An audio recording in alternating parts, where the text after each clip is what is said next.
Welcome to current affairs light YouTube channel. ఇవాళ మన క్లాస్లో రీసెంట్గా జరిగినటువంటి కరెంట్ అఫైర్స్లో ఇంపార్టెంట్ కాన్సెప్ట్ నేర్చుకుందామండి. మీకు కనుక మా ఛానల్లో ఉన్నటువంటి వీడియోస్ అండ్ ఎక్స్ప్లెనేషన్ నచ్చినట్లయితే మా ఛానల్ లైక్ చేయండి, షేర్ చేయండి అండ్ సబ్స్క్రైబ్ చేయండి. Welcome to current affairs light YouTube channel. ఇవాళ మనకు ఫస్ట్ కాన్సెప్ట్ వచ్చేసి సౌదీ అరేబియాలో ఫస్ట్ ఒలింపిక్ ఈ స్పోర్ట్స్ గేమ్స్ 2025 అనేది జరగబోతుంది. అంటే 2025 టైంలో ఈ స్పోర్ట్స్ గేమ్స్కి సంబంధించినటువంటి ఫస్ట్ టైం ఇంత పెద్దగా హోస్ట్ చేయాలని భావిస్తున్నారు. ఏ దేశంలో అంటే సౌదీ అరేబియాలో. మన స్పోర్ట్స్ అంటే తెలుసు, బట్ ఈ స్పోర్ట్స్ గేమ్స్ అంటే ఏంటంటే ఇవి ప్రత్యేకంగా చెప్పాలంటే వీడియో గేమ్స్. సో వీడియో గేమ్స్కి కూడా ఒలింపిక్స్ ఉంటాయా అంటే స్పెషల్ కేటగిరీ పరంగా ఉంటాయి. ఎందుకంటే చాలా దేశాల్లో వీడియో గేమ్స్కి స్పెషల్గా ఉంటాయి. సో ఆ వీడియో గేమ్స్లో వాళ్ళు ఎక్కువగా బెస్ట్ పెర్ఫార్మెన్స్ ఇచ్చినటువంటి పోటీలు నిర్వహించి బెస్ట్ పెర్ఫార్మెన్స్ ఇచ్చినటువంటి వ్యక్తులకి అవార్డ్స్ ఏవైతే ఇస్తూ ఎవరైతే బాగా పెర్ఫార్మెన్స్ ఇస్తారో వాళ్ళకి ప్రైజెస్ కూడా ఉంటాయన్నమాట. సో ఎక్కువ శాతం ఫైటింగ్ గేమ్స్ని ఎక్కువగా వీడియో గేమ్స్ ఏవైతే ఉన్నాయో వాటిని ఈ స్పోర్ట్స్గా పెడుతుంటారు. సో ఫైటింగ్ గేమ్స్ అండ్ కొన్ని రకాలైనటువంటి స్వాడ్ గేమ్స్, కత్తులతో ఉన్నటువంటి గేమ్స్ ఏవైతే ఉంటాయో అవి, షూటర్ గేమ్స్ కూడా ఉంటాయి. అండ్ దాంతోపాటు రియల్ టైమ్ స్ట్రాటజీకి అప్పటికప్పుడు మన రియల్ టైమ్ స్ట్రాటజీలో ఇటువంటి సిచ్యువేషన్ వస్తే ఎలా వర్క్ చేస్తామని మనం తీసుకోగలిగే డెసిషన్ మేకింగ్తో ఉండేటువంటి గేమ్స్ ఏవైతే ఉంటాయో వాటి మీద ఎక్కువ శాతం వీడియో గేమ్స్ అనేవి నిర్వహించి పోటీలు నిర్వహించి అవార్డులు ప్రైజులు కూడా ఇస్తుంటారు అనమాట. ఇలా జరిగేటువంటి ఏవైతే ఈ స్పోర్ట్స్ గేమ్స్ ఉంటాయో వాటిని ఫస్ట్ టైం ఒలింపిక్స్ పరంగా జరిగేటువంటిది ఎక్కడ జరపబోతున్నారు 2025 టైంలో అంటే సౌదీ అరేబియాలో ఇటువంటి గేమ్స్ కేటగిరీని హోస్ట్ చేయబోతున్నారు. అంటే ఆతిథ్య దేశంగా సౌదీ అరేబియా వర్క్ చేయబోతుంది. అండ్ సౌదీ అరేబియాలో జరగబోయేటువంటి ఈ గేమ్ ఏదైతే ఉందో అంటే ఈ వీడియో గేమ్స్ ఈ స్పోర్ట్స్ కేటగిరీలో జరిగేటువంటి గేమ్స్ ఏవైతే ఉన్నాయో అది రాబోయేటువంటి 12 సంవత్సరాల పాటు ఖచ్చితంగా మేమే నిర్వహిస్తాం అని వాళ్ళు తెలియజేశారనమాట. సౌదీ అరేబియా వాళ్ళు మేమే నిర్వహిస్తాము ఈ గేమ్స్ని ఒక 12 సంవత్సరాల పాటు అని వాళ్ళు తెలియజేశారు. అండ్ రియాద్లో, అంటే ఇది కూడా సౌదీ అరేబియాలో ఉన్నటువంటి రియాద్ అనేది ఒక పట్టణం అనమాట. సో రియాద్లో ఈ స్పోర్ట్స్ వరల్డ్ కప్ అనేది నిర్వహించబోతున్నారు. అది ఎప్పటి నుంచి ఎప్పటి వరకు అంటే జూలై 3 నుంచి ఆగస్టు 25 వరకు ఇది నిర్వహించాలి అని భావిస్తున్నారు. ఎంతమంది పార్టిసిపేట్ చేయొచ్చు అంటున్నారంటే 500 టీంలు వరకు పార్టిసిపేట్ చేయొచ్చు. నియర్లీ $60 మిలియన్ అమౌంట్ కలిగినటువంటి ప్రైజింగ్స్ అనేది పెద్ద ఎత్తున ప్రైజ్ అవార్డ్స్ అనేవి ఇవ్వబోతున్నారు. సో అటువంటి వీడియో గేమ్స్కి ఇంత ఎత్తున గేమ్స్కి పార్టిసిపేషన్ అండ్ దాంతోపాటు విన్ అయిన వారికి కూడా పథకాలు ఉంటాయంటే ఉంటాయి. సో సౌదీ ఈ స్పోర్ట్స్ ఫెడరేషన్ వాళ్ళు ఇలా గ్లోబల్ పరంగా అంటే ప్రపంచవ్యాప్తంగా ఉండి ఈ స్పోర్ట్స్ పరంగా ఇటువంటి పెద్దగా చేయాలని ఎప్పటి నుంచో అనుకుంటున్నారు. వాళ్ళు జపాన్ ఈ స్పోర్ట్స్ యూనియన్ వాళ్ళతో కలిసి సౌదీ అరేబియా అండ్ జపాన్ ఈ స్పోర్ట్స్ రెండు కలిసి ఈ యొక్క ఈ స్పోర్ట్స్ పరంగా వీడియో గేమ్స్కి పెట్టేటువంటి గేమ్స్ ఏవైతే ఉన్నాయో వాటిని ఆర్గనైజ్ చేయబోతున్నారు. Moon cave discovery. సో మనకి చంద్రుడి మీదకి మన దేశం నుంచి చాలా పంపించాము. కొన్ని నాసా వాళ్ళు ఎన్నో సంవత్సరాల నుంచి వర్క్ చేస్తున్నారు. ఇంకా చాలా దేశాలకు చెందినటువంటి శాటిలైట్స్ అక్కడికి వెళ్ళి లూనార్ ప్రోబ్స్ కానీ వెళ్ళి అక్కడ చంద్రుని మీద ఎటువంటి పరిస్థితులు ఉన్నాయి, చంద్రుని మీద ఎలా ఉంది అని ఎప్పటికప్పుడు చెక్ చేస్తున్నారు అనమాట. చైనా వాళ్ళు కూడా రీసెంట్గా అక్కడ నుంచి కొంచెం నమూనాలు అనేవి భూమి మీదకి తిరిగి తీసుకొని రావడం జరిగింది. అండ్ దాని యొక్క పేరేంటో మనకు కామెంట్ సెక్షన్లో తెలియజేయండి. చైనా వాళ్ళు భూమికి తీసుకొచ్చినటువంటి మెటీరియల్ ఏదైతే ఉందో అది ఏ విధంగా భూమి దగ్గర తీసుకొచ్చారో పాయింట్ అనేది నాకు కామెంట్ సెక్షన్లో తెలియజేయండి. సో రీసెంట్గా అయితే చంద్రుని మీద ఒక పెద్ద గుహ లాంటిది ఉంది, ఒక కేవ్ లాంటిది ఉందని కనుగొన్నారు అనమాట. సో ఇలా ఉండటం ఏంటంటే ఎందుకోసం ఉపయోగపడుతుందని భావిస్తున్నారంటే హ్యాబిటేషన్కి ఉపయోగపడచ్చు అని భావిస్తున్నారు అనమాట. హ్యాబిటేషన్ అంటే ఆవాసం. అండ్ సైంటిస్టులు ఎవరైతే ఉన్నారో మూన్ మీద ఒక కొత్త రకమైనటువంటి సీ ఆఫ్ ట్రాంక్విలిటీ అనేటువంటిది కనుగొన్నారు. దానికి దగ్గరగా మూన్ మీద చంద్రుని మీద కనుగొనడం జరిగింది. అండ్ ఇది ఎవరు కనుగొన్నారంటే నాసాకు చెందినటువంటి లూనార్ మిషన్ ఆర్బిటర్ ఇమేజెస్ ఏవైతే ఉన్నాయో, రీకన్స్ట్రక్షన్ ఆర్బిటర్ ఇమేజెస్ ఏవైతే ఉన్నాయో వాళ్ళు నియర్లీ 45 మీటర్ల వెడల్పుగా ఉండి 80 మీటర్ల పొడుగున్నటువంటి ఒక పెద్ద లావా ట్యూబ్ అనేది కనుగొన్నారు. అంటే అదొక లోపలికి చంద్రుని మీద లోపలికి ఒక పెద్ద గుహలాగా ఉందన్నమాట. అలా ఉన్నటువంటి లావా ట్యూబ్ ఏదైతే ఉందో దానిలో జీవించడానికి అనువైనటువంటి స్థితి ఉందని వాళ్ళు భావిస్తూ ఉన్నారు. అంటే అక్కడ మనకి ఇల్లు కట్టడం అనేది కాకుండా అక్కడ ఈ యొక్క గుహలాగా ఉండేటువంటి నిర్మాణం ఏదైతే ఉందో అది ఆవాసయోగ్యంగా ఉండొచ్చు అని భావిస్తున్నారు. అండ్ ఇక్కడ కేవ్లో అంటే ఆ గుహ ఏదైతే ఉందో దానిలో టెంపరేచర్ వచ్చేసి 17 degrees వరకు కూడా ఉందన్నమాట. సో ఇలా గుహలాగా ఉండటం ఎందుకు, మనమే కట్టుకోవచ్చు కదా అక్కడ చంద్రుని మీద అనుకోవచ్చు మనం. అక్కడ చెప్తున్నటువంటి పాయింట్ ఏంటంటే నాసా సైంటిస్టులు అక్కడ చంద్రుని మీద ఉండేటువంటి రేడియేషన్ అయినా మైక్రో మీటియోరైట్స్ ఏవైతే పడుతూ ఉంటాయో చంద్రుని మీద, ఆ మీటియోరైట్స్ నుంచి అయినా రేడియేషన్ నుంచి అయినా మనల్ని మనం ప్రొటెక్ట్ చేసుకోవాలన్నప్పుడు ఇలా ఒక కేవ్ అంటే ఒక గుహ లాంటి నిర్మాణంలో మనం ఉన్నప్పుడు మనకి సురక్షితంగా ఉండొచ్చు. ఫ్యూచర్లో కనుక మన చంద్రుని మీద ఆవాసాలు ఏర్పరచుకోవాలనుకున్నప్పుడు ఇటువంటి ఎన్విరాన్మెంట్ ఏదైతే ఉందో అది ఫ్యూచర్లో మనకి చంద్రుని మీద ఒక ఆవాసంగా ఒక బేస్గా ఉపయోగపడచ్చు, చంద్రుని మీద ఒక ఆవాసంగా ఒక బేస్గా ఉపయోగపడచ్చు అని నాసా సైంటిస్టులు భావిస్తున్నారు అనమాట.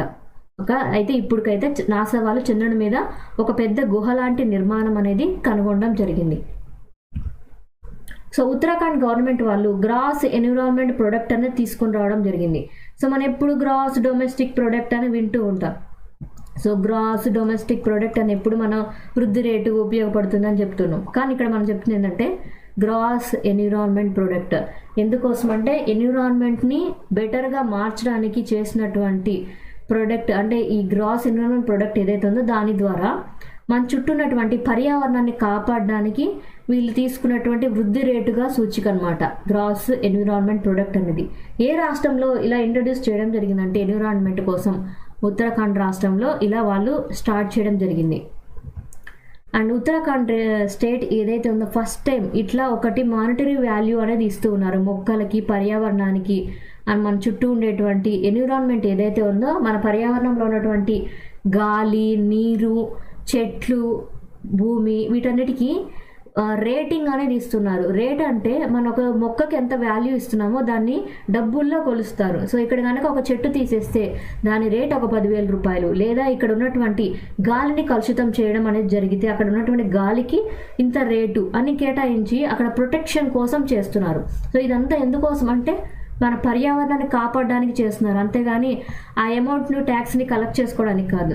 సో గ్రాస్ ఎన్విరాన్మెంట్ ప్రొడక్ట్ ఏదైతే ఉందో ఇది ఒక ఇండెక్స్ లాగా తీసుకొని ఆ ప్రదేశంలో ఉన్నటువంటి గాలి, నీరు, అక్కడ ఉన్నటువంటి చెట్లు, నేల ఇవి కలుషితం అవ్వకుండా ప్రొటెక్షన్ తీసుకోవడానికి, కాపాడడానికి ఇటువంటిది ఇండెక్స్ అనేది పెట్టారనమాట. అండ్ ఈ జీఈపీ రేట్ ఏదైతే ఉందో 0.9% పెరగడం జరిగిందనమాట 2020 నుంచి 2022 టైంలో.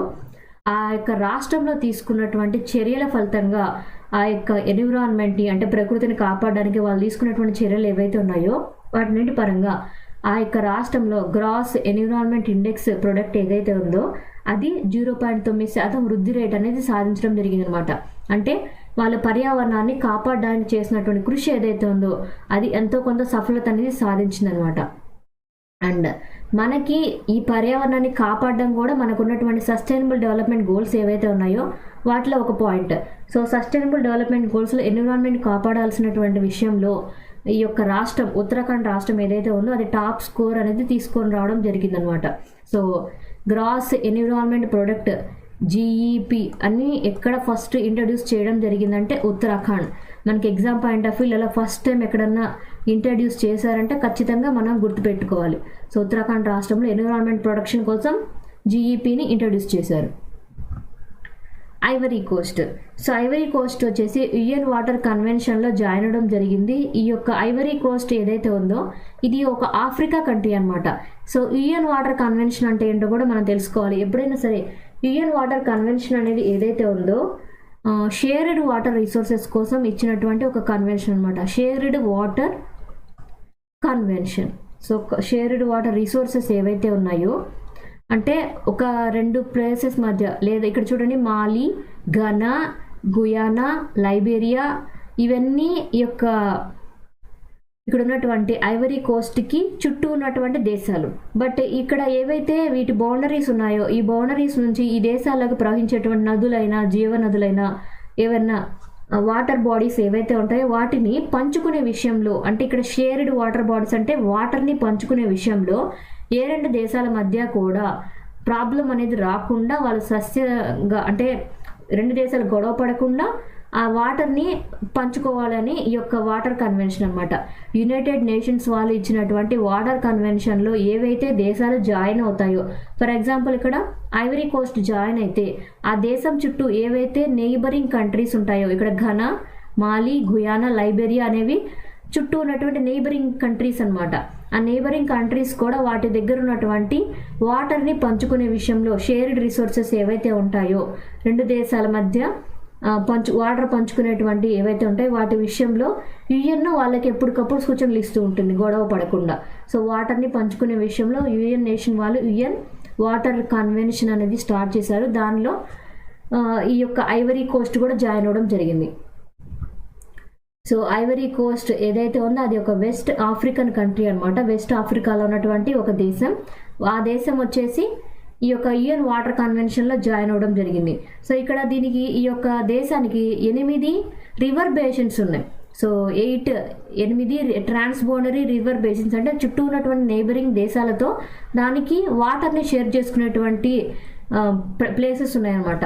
బ్లాక్ వోల్టా, బయా, థోనే, కోమోయ్, నైగర్, ససండ్రా, కవల్లి ఇవన్నీ కూడా ఇక ట్రాన్స్బౌండరీ రివర్ బేసిన్స్ అనమాట. నదీ పరివాహక ప్రాంతాలుగా ఉన్నటువంటి ప్లేసెస్. ఏ దేశాలు దీనికి నైబరింగ్ కంట్రీస్గా ఉన్నాయంటే 6 నైబరింగ్ కంట్రీస్ ఉన్నాయి.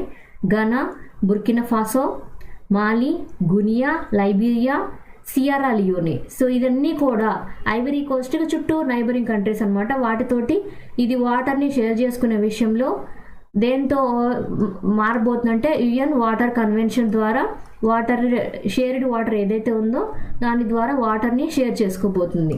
అండ్ ఈ యొక్క దేశం ఏదైతే ఉందో ఐవరీ కోస్ట్ ఏదైతే ఉందో అది ఫ్రాన్స్ నుంచి 1960లో ఇండిపెండెన్స్ అనేది పొందడం జరిగింది. ఆ తర్వాత నుంచి తమను తాము పాలించుకుంటూ ఇలా ఇప్పుడైతే యుఎన్ వాటర్ కన్వెన్షన్లో జాయిన్ అవ్వడం జరిగింది. యుఎన్ వాటర్ కన్వెన్షన్ ఎందుకోసం అంటే షేర్డ్ వాటర్ రిసోర్సెస్ ఏవైతే ఉంటాయో వాటిల్లో గొడవ పడకుండా పక్క దేశాలతోటి వాటర్ని పంచుకొని వాడుకోవడం కోసం.